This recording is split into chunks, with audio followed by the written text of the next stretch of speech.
안녕하세요. 대치동 논술혁명 박기호 선생입니다. 김성주 선생입니다. 만나서 반갑습니다. 감사합니다. 네. 우리 객관식 시험과 주관식 시험, 즉 수리 논술에 대해서 이야기, 수학에 대한 평가 그 얘기하고 그다음에 내신에 대한 얘기 조금 다뤄주시기 바랍니다. 네, 구체적으로 한번 다뤄보겠습니다. 네. 저번 영상 때도 우리가 이제 가끔 얘기를 하는 건 내신 전형의 경우에는 이미 3학년 초에서 그 전형을 지원할지 말지 결정할 수 있다는 얘기를 드렸어요. 그걸 이제 근거를 들어서 한번 보여드리겠습니다. 보통 이렇게 하잖아요. 우리 3월달, 4월달 되면 선생님 저 3학년 1학기 내신이 많이 반영되니까 저 뒤집고 오겠습니다. 이렇게 이야기하잖아요. 의기는 좋은데 내신 역전은 구조상 현실적으로 좀 어렵습니다. 근데 이게 엎어버릴래요 이렇게 이야기하는 근거가 3학년 1학기에 2번 시험 치는 중간고사, 기말고사가 전체 40%를 차지한다. 맞습니다. 그래서 뒤집을 수 있다. 이런 생각을 해요. 근데 그거는 이 산술 평균하고 그다음에 이게 두 개를 비례식을 하는 이런 평균의 개념에 대한 이해가 좀 부족해서 그럴 수 있고. 네, 구체적으로 해봐야죠. 네. 그다음에 또 하나는 이게 전제가 잘못돼서 그래요. 네, 맞아요. 이게 학종일 때는 그런데 논술일 때는 똑같이 20% 반영되거든요. 이미 끝난 게임. 네, 그러니까 논술 전형이면 이미 끝난 거예요. 그래서 이제 학종 전형으로 한번 엎어버리겠다 하는 거잖아요. 네, 맞습니다. 네, 그 이야기를 한번 다뤄볼까요? 네, 선생님들 중에서도 이제 내신 얘기를 자꾸 하시는 분들은 또 경험상이 있을 수도 있는데 우리가 옛날에, 그러니까 우리라고 하면 좀 그렇긴 한데 이게 20년, 30년 전에는 사실은 그 비중이 반대였어요. 고등학교 3학년 때 60%였거든요. 뒤집어서 성공한 학생이 있었습니다. 근데 지금 그렇지 않아요. 자, 이제 표를 보면서 간단하게 말씀을 드릴게요. 1학년, 2학년 때 내신은 8회를 치는데 그리고 3학년 때 2회를 치죠. 비중이 60%, 40%가 돼버리면 어떤 일이 벌어지는지 두 가지 케이스를 제가 따져서 보여드릴 거예요. 첫 번째 케이스. 1학년, 2학년 내신의 평균이 70점일 때. 자, 고3 때 정말 미친 듯이 노력해서 이 학생이 90점을 맞았다고 생각해봐요. 이걸 60%하고 40% 룰을 가지고 결과를 내게 되면 78점이 됩니다. 반대도 마찬가지예요. 평균 1, 2학년 때 90점을 맞았던 학생이 3학년 때 70점을 맞았어요. 완전 폭망한 거죠. 그래도 얻어진 점수가 82점이에요. 결국은 비중이 높은 학년에 얻은 점수가 주류가 된다는 얘기예요. 말하자면 내신 역전은 있을 수가 없는 거죠.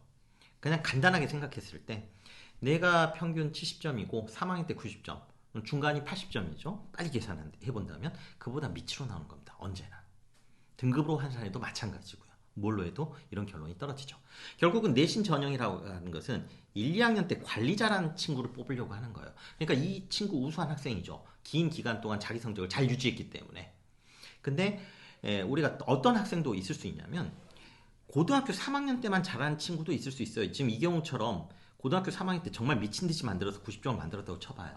그럼 시험에 출제되는 문제 자체가 거의 비슷하기 때문에 이 친구는 수능에서는 90점짜리예요. 한 번의 시험으로 결정되는 수능에 더 유리한 학생이 돼버리는 거죠. 근데 보통 이렇게 환상을 갖고 있는 게 얘가 이제 70점인 애가 90점이 된다. 이런 걸 다 환상을 가지잖아요. 어림도 없는 얘기인데. 그럼 이제 90점인 애는 70점이 되는 경우는 없겠죠? 생각보다 좀 있죠. 떨어지는 건 가능하지만. 근데 이만큼씩 떨어질까요? 그렇진 않죠. 80점을 맞는 경우는 있을 수 있겠죠. 그렇죠. 아니면 90점을 유지하겠죠. 네. 그러니까 얘를 못 따라잡아요. 절대로 안 되는 거예요. 못 따라잡습니다. 네. 그러니까 방금 보시다시피 똑같은 점수를 3학년 때 만들어 봐야 마찬가지라는 얘기가 돼버리는 거죠. 1, 2학년 때 못한 건 커버가 안 됩니다. 그러니까 수능이나 논술, 다른 전형처럼 고등학교 3학년 한 번의 시험으로 결정되는 것은 역전할 수가 있죠. 앞에 걸 보지를 않으니까. 하지만 내신 역전은 현실적으로 불가능한 얘기예요. 그래서 내신 전형에 지원할 거냐 말 거냐는 이미 결정할 수 있다는 얘기예요. 네, 지금 이제 중간고사 치기 전에 이미 결정이 나 있습니다. 맞습니다. 그래서 만약에 1, 2학년 때 준비가 잘 안 된 학생이라면 한 번의 시험으로 역전이 가능한 수능에 더 집중하는 게 맞을 거고요. 1, 2학년 때 관리를 열심히 한 친구, 그런 훌륭한 친구들은 당연히 내신 전형도 잘 눈여겨봐야죠. 그래서 이게 우리 초등학교 때 배웠던 게 있을 겁니다. 초등학교 산수 시간에 배웠던 이제 수학이라고 하죠. 배웠던 요 소금물의 농도. 맞습니다. 가중치. 네, 가중 평균 구하는 거잖아요. 가중 평균 구하는 문제인데, 근데 소금물의 농도가 요렇게 해서 요렇게 있다고 해서 이게 전체 요만큼 있으면 요만큼의 소금물의 농도가 이렇게 강도가 센 거. 요건 이제 50%의 소금물이라고 친다면 이 90%의 소금물이고, 자 이게 5리터고 이게 2리터다. 90% 섞어 본들 전체적으로 하면 7리터가 되고 7리터 중에 50% 조금 넘는 한 55%나 될라? 그 정도 안 나올 거예요. 네. 사실상. 그래서 여러분들이 유리한 쪽을 선택을 하는 겁니다. 내신은 무조건 하지 말라는 얘기가 아니에요. 현실을 좀 제대로 파악하고, 그리고 3등급이면 논술 해라. 그리고 정시해라. 그게 낫죠? 그렇죠. 네.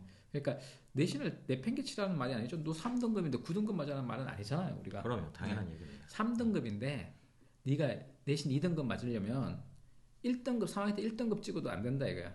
근데 1등급 찍을 수 없지 않냐, 솔직히. 그러니까 2등급 찍은들 3학년 때 2등급 찍어도 내신 3등급 때 평균은 변하지 않는다. 그 얘기 하는 거예요. 그 노력으로 정시 준비하라 이거야. 맞아요. 그럼 보통 어떤 말 하냐면 이런 말 해요.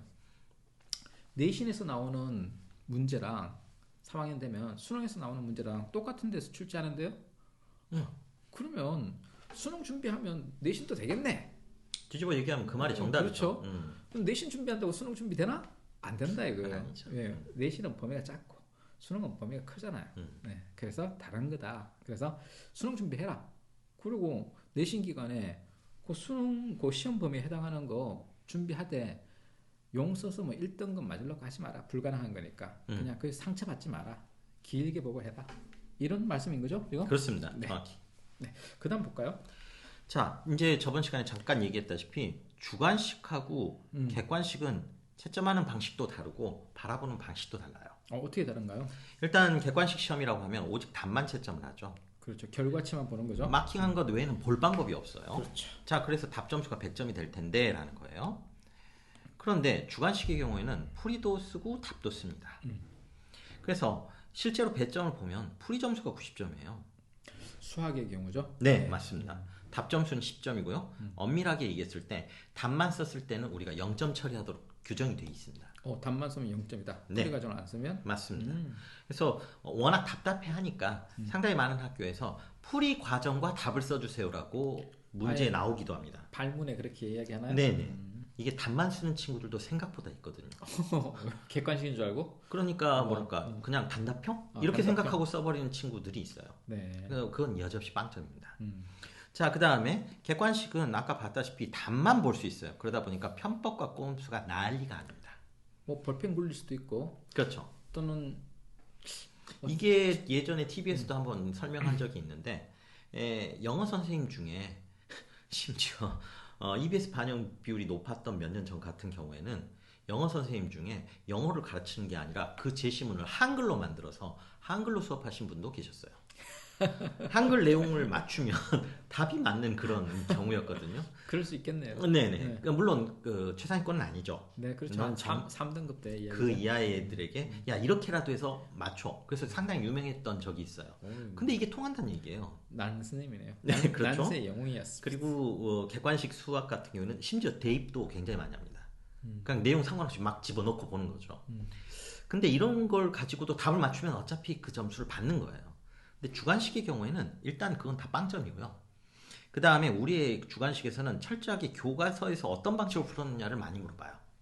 그러니까 가장 위험한 게 땡땡땡 선생님의 방법 해서 이렇게 이제 수업하시는 경우가 있는데 그 경우는 주관식 시험에서는 다 작살날 거라고 생각하시면 됩니다. 그래서 가장 뭘 많이 보느냐, 교과서 안에서 뭘 가르쳤냐면 논리적 인과관계를 가르쳤는데 그걸 서술했는지를 보는 겁니다. 수학에서. 그래서 조건을 본다거나 만들어진 관계식을 본다거나 이런 걸 보는 거죠. 그리고 그게 뜬금없이 풀리는 것을 굉장히 경계해야 되는 거죠. 이런 것이 이제 차이가 생겨요. 그 다음에 시간도 보시면 한 문항당 3분짜리예요. 이게 이제 수능의 경우를 얘기하는 겁니다. 그리고 일반 학교에서도 이루를 거의 적용하고 있죠. 근데 논술에서는 한 문항당 10분이에요. 와, 시간이 많아? 절대로 많지 않습니다. 그냥 대충 푸는 게 아니라 정확히 풀어줘야 되고 거기에 논리적인 내용이 빠진 걸 확인해야 되고 그걸 심지어 옮겨 적어야 돼요.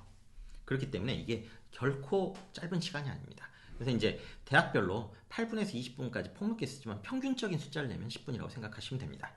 자, 수학의 경우에 객관식은 그래서 뭐만 내냐면 계산 문제만 내요. 오직 계산만 나와요. 그럼 계산이 수학이냐라고 얘기할 수 있는데 아니거든요. 우리 수학책에 보통 계산하고 논증이 같이 나옵니다. 이 파트가 참 어려운 거예요. 객관식을 연습한 친구는 논증은 완전히 못하는 경우도 되게 많아요. 그래서 이 녀석이 자주 출제되다 보니까 문제가 커지죠. 결론적으로 얘기하자면 만연한 객관식 풀이 방법은 미안하지만 통하지 않는다. 교과서에서 설명한 방식을 정확히 서술해야 된다. 이게 이제 목적이 될 거고요. 그 다음에 대부분의 학생들이 고등학교 진학한 이후에는 수능 형식에 맞는 계산만 3년 한 상태라서 제대로 그 논증에 맞춰서 정확하게 쓰는 것이 굉장히 어렵거든요. 그래서 학생들이 겪는 상태는 익숙한 문제가 반 정도 되는데 와, 당황스러운 문제가 한 반 정도인 상황이라고 생각하시면 돼요. 그러니까 이게 수능 학원에서 수학을 공부를 했다, 열심히 했다, 1등급이다, 2등급이다 하는 학생들도 수리 논술을 못 풀 수 있겠네요. 가끔씩은 왜 이렇게 써야 되냐고 물어보는 경우도 되게 많아요. 그때마다 돌아가는 답이 그거죠. 교과서에서 어떻게 했는지 기억이 안 나니? 이렇게 돼버리는 거예요. 그러니까 이게 한간의 소문이 야, 자연계 논술은 수리 논술이고 수리 논술이라서 수학만 잘하면 이거 준비 안 해도 돼. 아니면 뭐 한 달만 하면 돼. 이런 것들은 전부 사실상 근거 없는 수학 선생님들의 뇌피셜이라는 거죠. 일단 수학 선생님들 중에 논술 문제를 보신 분이 없을 거예요. 능력이 없어서가 아니라 시간이 없어서 풀 이유가 없잖아요. 풀 그렇죠. 이유가 없죠. 자기 학생 중에 논술 시험을 보는 학생이 몇 명이나 된다고. 그렇기 때문에 거의 풀어보지 않고 그냥 자기가 생각하는 걸 얘기를 해주세요. 그래서 지금 현재 보면은 학교와 수능 수업에는 훈련이 안 돼요. 이게 진짜 큰 문제여서 그래서 수업을 꼭 들을 필요가 있다. 그러니까 이제 논술 수업을 따로 들어야 될 이유가 논증에 대한 훈련 체계와 그게 제일 중요합니다. 필요하다는 거죠. 네, 알겠습니다. 논증에 대한 훈련 체계, 그 다음에 객관식에서는 조건을 신경 쓰지 않는데 주관식에서는 조건이 빠지면 무조건 날아갑니다. 그러니까 왜 이렇게 도출되는지 원리에 대한 학습을 해야 되니까. 네, 그걸 심지어 답안지에서 설득해야 돼요. 그러니까 수리 논술과 수학 수업은 다른 거다. 다른 겁니다. 그걸 먼저 이해를 해라. 수리 논술 수업에, 그러니까 수능 논술에 수리 논술에서 수학이 나온다고 해서 숫자만 나오는 거지 수학이 나오는 건 아니다. 심지어 숫자도 잘 안 나옵니다. 그죠? 네. 그러니까 논증을 푸는 거다. 맞습니다. 네, 논증을 배우자. 네. 네. 나중에 이걸 디테일하게 제가 혼자 조금 더 자세하게 한 20개 정도로 다시 정리를 해드릴게요. 하지만 일단 기본적인 전체 틀은 이렇다라고 생각하시면 됩니다. 네. 그럼 다음번에는 이제 뭐 수학과 객관식 수능과 그리고 서술형 문제가 어떻게 다른지를 한번 실제로 문제 풀이를 통해서 한번 보여주시기로 하고요. 구체적으로 한번 따져보겠습니다. 네. 자, 그러면 오늘은 이제 여기까지 정보를 드리겠습니다. 네. 감사합니다.